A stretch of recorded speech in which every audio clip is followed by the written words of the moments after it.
തമ്പുരാൻ സത്യമായും ഉയർത്തെഴുന്നേറ്റിരിക്കുന്നു. നിങ്ങൾക്കെല്ലാവർക്കും സമാധാനമുണ്ടായിരിക്കട്ടെ.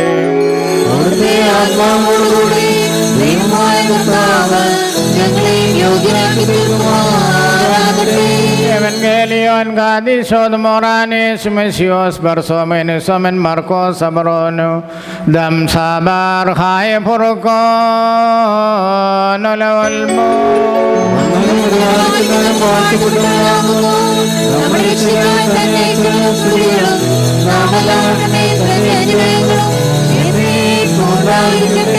പരിശുദ്ധ കന്യമറിയാവുന്ന ശരീരം ധരിച്ച ജീവന്റെ വചനമാകുന്ന ദൈവവും നമ്മുടെ കർത്താവും നമ്മുടെ ദൈവവും നമ്മുടെ രക്ഷകനുമാകുന്ന യേശുമെശിയ തമ്പുരാന്റെ പുനരുത്ഥാന നാളുകളിൽ ഇവ ഇപ്രകാരം സംഭവിച്ചു.